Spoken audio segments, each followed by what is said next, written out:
Hola, buen día. Vamos a comenzar con estos videos a ver el último tema del programa de sistemas de representación. Soy el ingeniero José Palacios y vamos a ver, como les decía, este primer video que trata del tema. El tema es secciones y cortes. ¿De qué trata esto? Bien, yo suelo decir que este último tema es bastante particular porque resume en él a todo lo que vinimos viendo hasta este momento. El tema trata, en resumidas cuentas, de aprender a dibujar técnicamente. Epa, dirán ustedes, ¿qué estuvimos haciendo hasta el momento? Hasta el momento estuvimos adquiriendo las herramientas necesarias para llegar a esta instancia de poder estar en situación de comenzar a dibujar técnicamente. Pregunta que nos surge de inmediato: ¿para qué dibujamos? ¿Para qué queremos dibujar? Eso yo lo respondo con otra pregunta. Esta sería: ¿qué hace un ingeniero? ¿Cuál es la tarea de un ingeniero? Y ustedes lo van a hacer en un tiempo corto.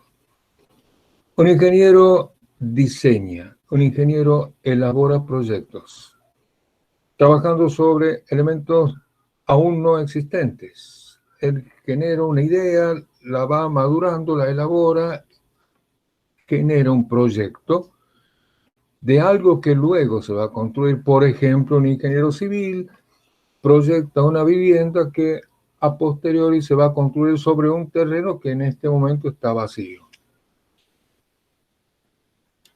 Bien, ¿cómo hacemos esto? Además de trabajar sobre elementos no existentes, el ingeniero puede actuar sobre cosas que ya existen y a las cuales se necesita remodelar, refaccionar, reparar, pero siempre va a estar trabajando en un proyecto que actúa sobre cosas que se van a construir.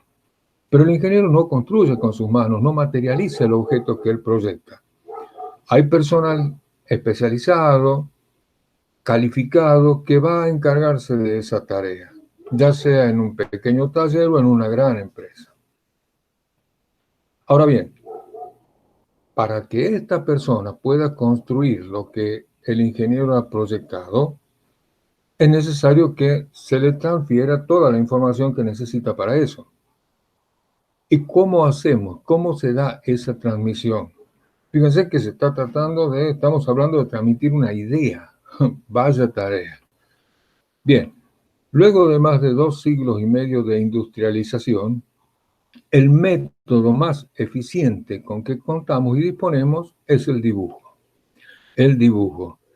El dibujo, fíjense que cuando se pretende caracterizar a un ingeniero en un dibujito tipo caricaturesco, planteamos un individuo con su casco de seguridad y unos rollos de papel bajo el brazo. Esos rollos de papel son los planos, famosos y conocidos planos.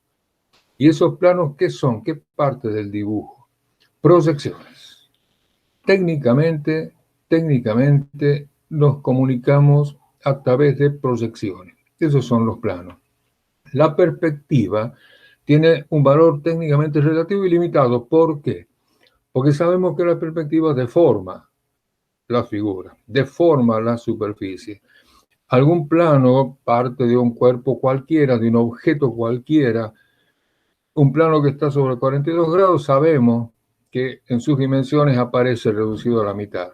Y esa deformación no le sirve al operario que va a construir la pieza, porque él necesita saber con precisión cuál es la forma verdadera de cada una de las caras y de las partes del objeto que va a construir. Entonces, las proyecciones tienen esa virtud, tienen la virtud de poder representar en verdadera magnitud, en su verdadera forma, cada una de las caras que constituyen el objeto que estamos proyectando, cada uno de los aspectos. Y si alguna superficie estuviese sobre un plano inclinado o sobre un plano oblicuo, a través del uso de la geometría descriptiva y de los cambios de plano, nosotros sabemos que podemos llegar a obtener la verdadera magnitud de un plano. Ya lo hicimos en un trabajo práctico. Bien, entonces, decimos que el dibujo es el vehículo a través del cual el ingeniero transmite su idea, su proyecto al personal que va a encargarse de construir ese objeto. Pero hemos dicho también que esa información debe ser completa.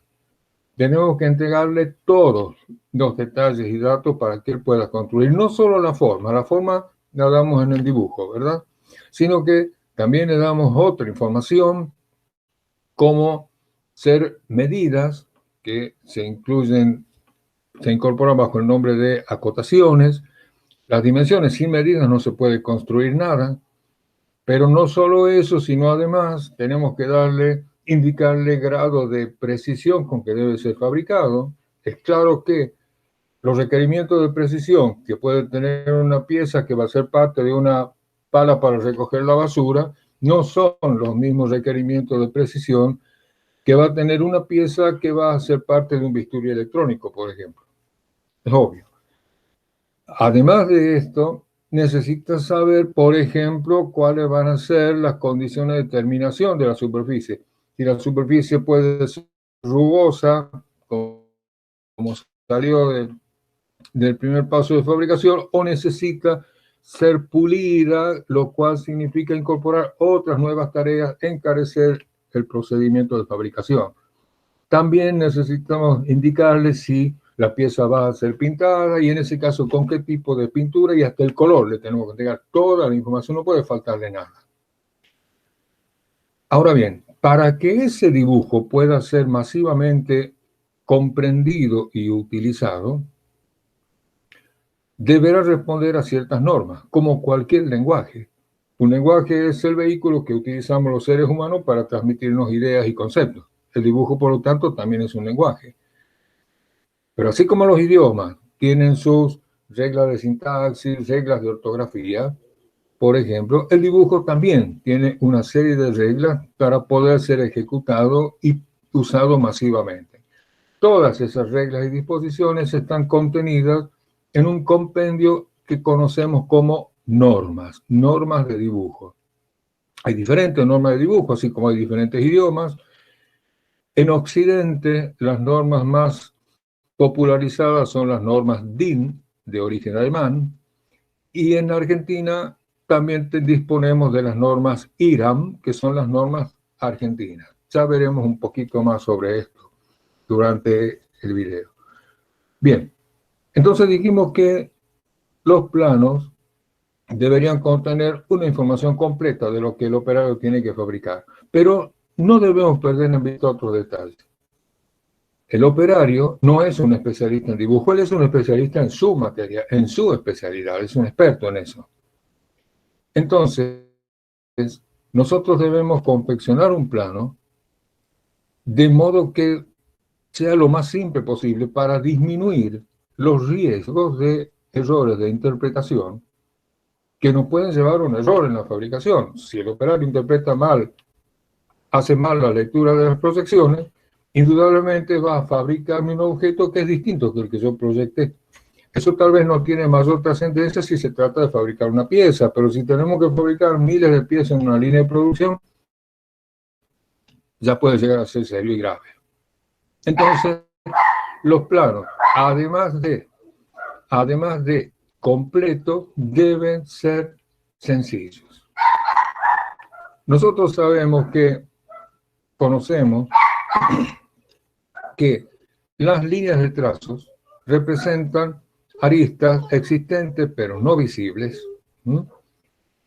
Pero además sabemos que las líneas de trazos significan una complicación enorme y a veces y ya tenemos toda experiencia y a veces dolorosa experiencia, dibujando, y sabemos que las líneas de trazos son un motivo de dificultad para la lectura y la interpretación de proyecciones.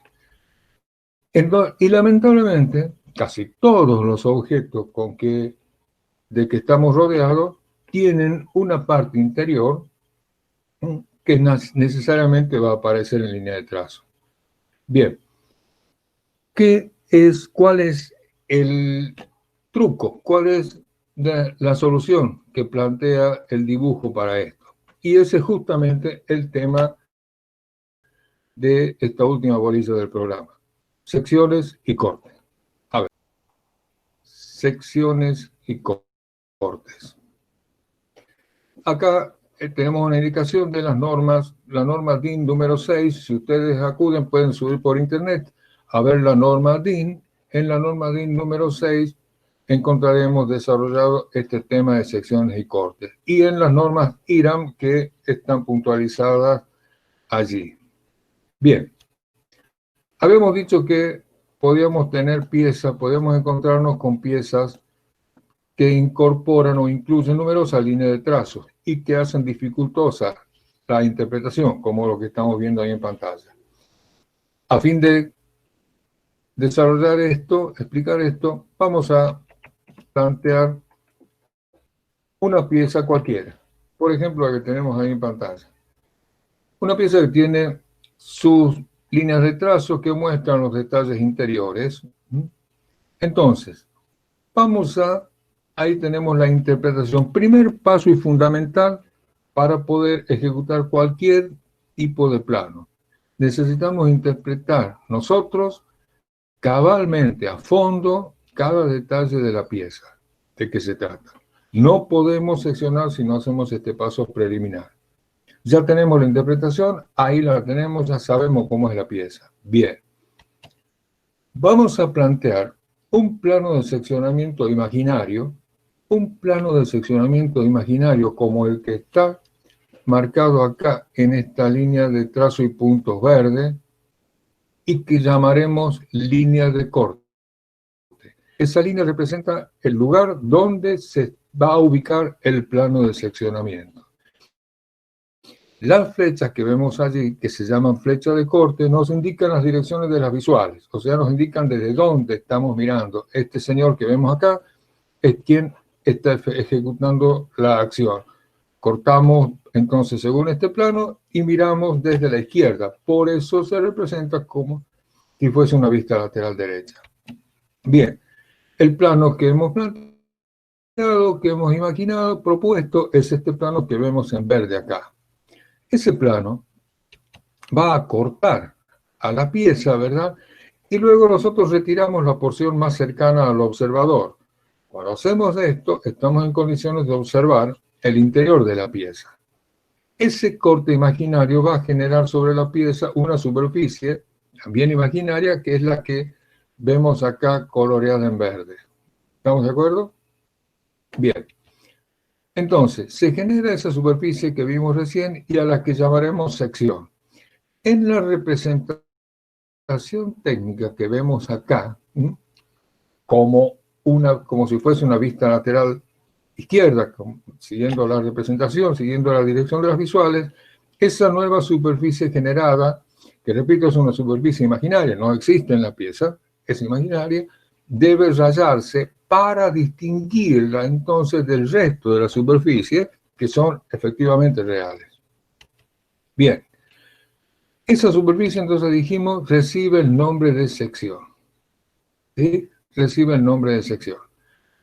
Bien, también y generalmente sucede que representamos no solo la sección, como vemos acá en la imagen, sino también el resto de la pieza que queda por detrás de la sección.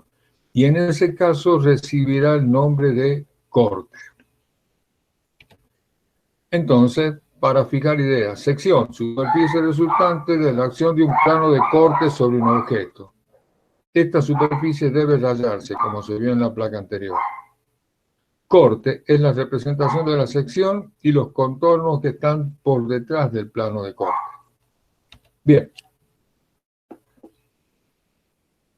Primera gran disposición de norma. Los cortes y secciones deben guardar una ubicación específica en el papel. Y esa ubicación específica va a responder a lo que ya conocemos de proyecciones. Por ejemplo, el corte AB está mirando desde la derecha, por lo tanto va a actuar como una vista lateral derecha, con el mismo criterio de la vista lateral derecha, y se dibujará acá a la izquierda. El corte CD, en cambio, mira hacia la derecha, por lo tanto está visto desde la izquierda y se resolverá con el mismo criterio de una vista lateral izquierda, dibujándose acá hacia la derecha. El corte GH, por su parte, mira hacia abajo, entonces es como si fuese una vista superior y se dibujará acá abajo. Lo mismo sucede con el corte EF, que mira hacia arriba y se dibuja hacia allá arriba. O sea que los cortes deben ubicarse en el papel siguiendo esta idea, siguiendo este criterio. Bien, habíamos dicho que la ubicación del plano de seccionamiento estaba dado por esta línea de corte que vemos acá. Las líneas de corte están normalizadas.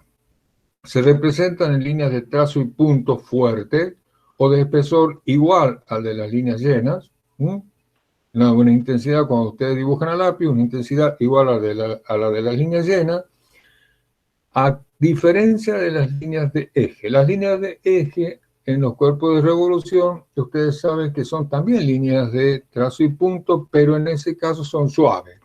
Las líneas de eje son trazo y punto suave, las líneas de corte son trazo y punto fuerte. La longitud de los trazos y de los trazos en estas líneas de corte y la posición de la flecha depende de la norma que se esté usando.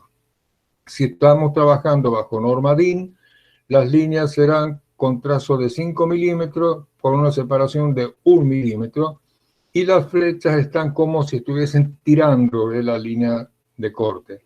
En cambio, la norma IRAM prescribe una línea de 12 milímetros en el trazo por 1 de separación y las flechas están del otro lado, están como empujando a la línea de corte. Ahora bien, de acuerdo con las necesidades de nuestro dibujo, el plano de seccionamiento puede quebrarse. Puede suceder que yo tenga en la pieza, por ejemplo, un detalle que quiero mostrar y que está por esta zona, y luego tengo otro detalle que está en esta zona. Entonces, en lugar de plantear dos planos de seccionamiento, uno para explicitar cada detalle, puedo quebrar el plano. Siendo imaginario puedo hacerlo, y ese quiebre puedo efectuarlo de diferentes maneras, de acuerdo a lo que vemos en la imagen. Bien, ahora bien, una línea de trazo y punto fuerte atravesando todo el dibujo puede complicarnos, de hecho, va a incorporarle desprolijidad, pero además puede generar confusión. Entonces no es necesario dibujar todo el plano de corte, solo dibujamos el comienzo y el final y los quiebres del plano. Observemos cómo se hace esto. El plano, por ejemplo, AB. En el plano AB nosotros ponemos dos trazos, uno que transpone el borde de la pieza y el segundo trazo es el que lleva la flecha. ¿Ven? Siempre solamente dos trazos. Uno atravesando el borde de la pieza y el segundo es el que incorpora la flecha. Y luego tenemos el quiebre del plano de seccionamiento, todos los quiebres que fueran necesarios.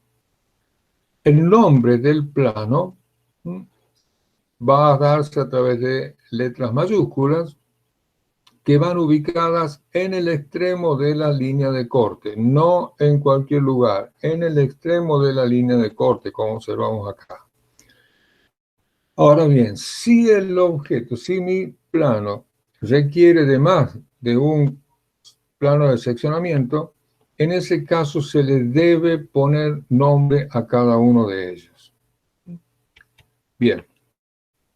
Los planos de corte se nominan con todas las letras de su trayectoria. Supongamos este plano ABCD, podemos llamarle corte ABCD o bien corte AD, simplemente la letra inicial o final, como vemos acá.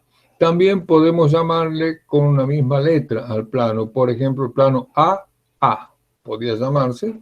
En el caso anterior, este plano puede llamarse AA. Este otro plano CC, en lugar de CD, CC, repetir la letra. Es todo a efectos de identificar el plano de seccionamiento. Bien, habíamos dicho que las secciones deben rayarse. ¿Cómo debe hacerse ese rayado? El espesor del rayado es línea fina, con inclinación de 45 grados respecto de la orientación del cuerpo. Y la separación del rayado, la separación entre línea y línea, es proporcional a la zona de rayar y va a estar entre 1,5 y 3 milímetros para el tamaño de papel que nosotros habitualmente usamos.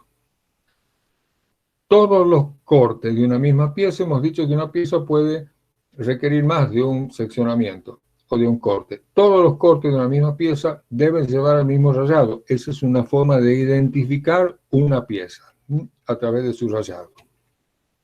Hemos dicho que el rayado debe ser a 45 grados respecto de la pieza. Ojo, no respecto de la horizontal. No debe ser así, como vemos acá, sino como está mostrando la figura.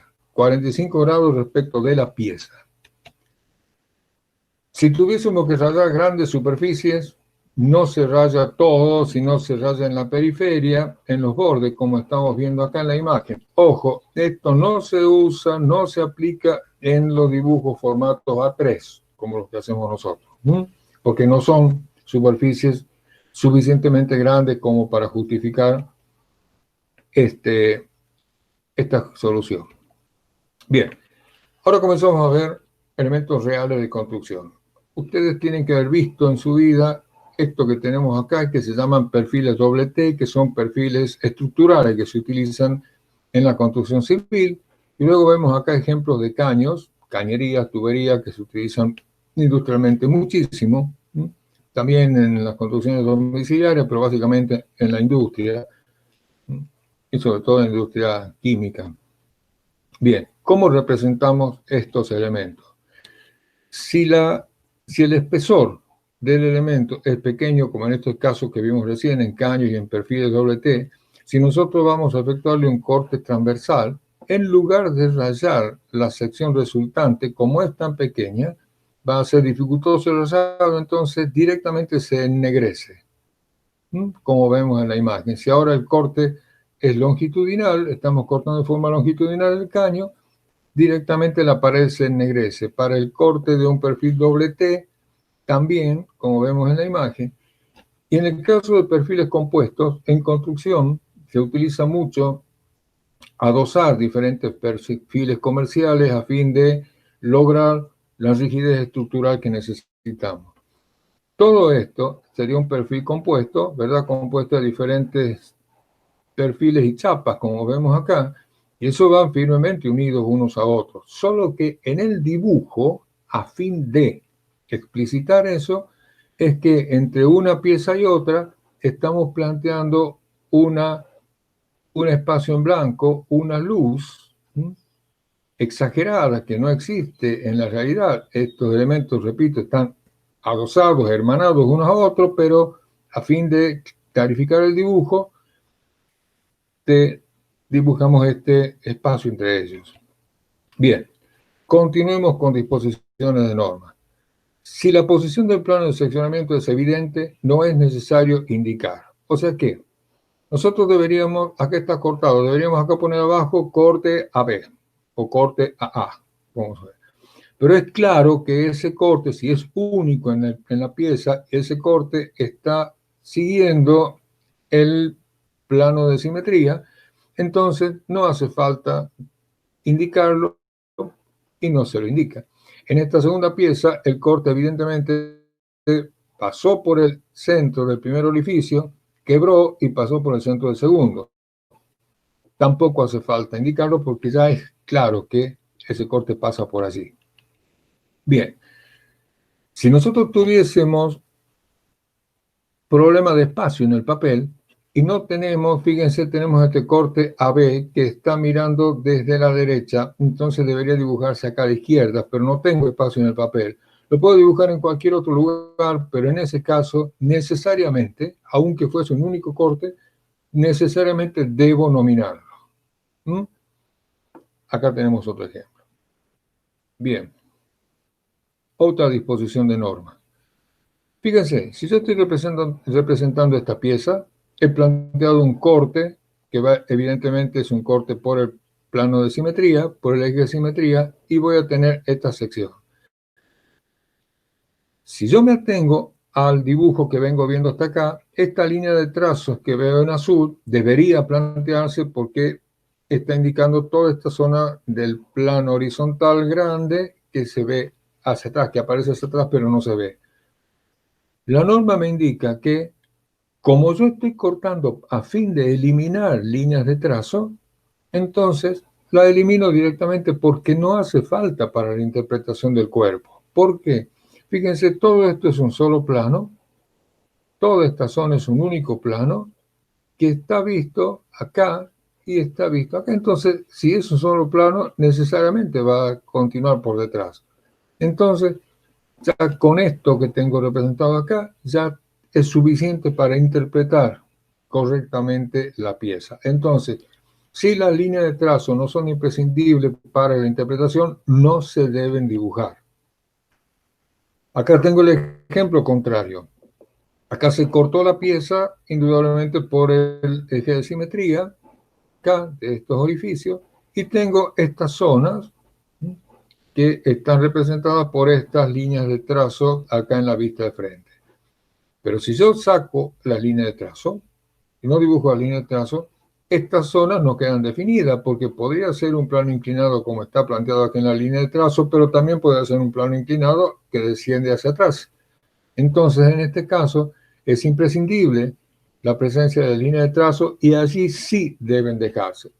Consecuencia de esto, cuando yo estoy dibujando, tengo que analizar exhaustivamente si cada línea de trazo es imprescindible o no a los efectos de la interpretación.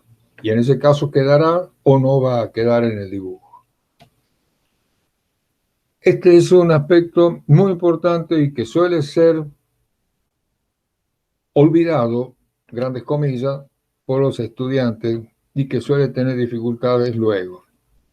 Fíjense, tengo esta pieza plantea un escalón acá y un plano que toma esta posición según vemos en la vista de planta. El plano de seccionamiento es este que está planteado acá y ese plano va a pasar rasante al plano vertical que estamos resaltando acá con el circulito. Si el plano de seccionamiento pasa rasante a algún plano del cuerpo, se considera que no lo cortará. Por lo tanto, observen el dibujo, ese plano no aparece rayado. Se delimita con líneas llenas como corresponde y no hace parte de la sección. Aparece rayado todo el resto, pero ese plano no. ¿Por qué? Porque el plano de seccionamiento pasó rasante a él. Y por último, tenemos acá otro detalle que es muy importante y que suele ser motivo de confusión para los estudiantes. Acá tenemos esta pieza, fíjense, tiene toda una superficie horizontal con dos orificios y luego una oreja vertical con un orificio también circular.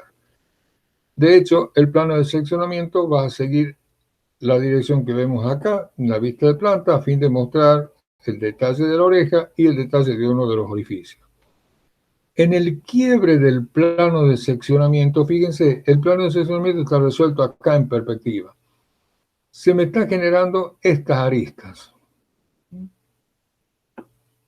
Pero esas aristas no existen en la pieza real. Esas aristas se forman por el plano de seccionamiento, que es un plano imaginario. Son, por lo tanto, aristas imaginarias, no existen. Por lo tanto, no corresponde línea alguna en el quiebre del plano de corte y la representación debe ser como la que vemos acá. El plano está ubicado como vista lateral porque estamos mirando desde la izquierda, ¿verdad? No corresponde en esta zona ninguna arista porque no existe realmente esa arista. Solo es producto de la aplicación de un plano imaginario. Eso que se entienda bien, por favor. Bien. Y por último tenemos, es el mismo caso anterior, solo que esta es una forma de representación no académica, ¿verdad? Pero que el uso la ha impuesto. Es como si directamente yo estuviese planteando un una nueva línea de tierra acá, haciendo un cambio de plano y directamente pongo la pieza no en el lugar correspondiente, como si fuese una línea, una vista de lateral, sino lo ubico directamente al lado de la vista en la cual se ha indicado el plano de seccionamiento. Bien, acá damos por concluido este primer video. En el video siguiente veremos ya aplicación sobre elementos característicos que se usan en ingeniería. Gracias.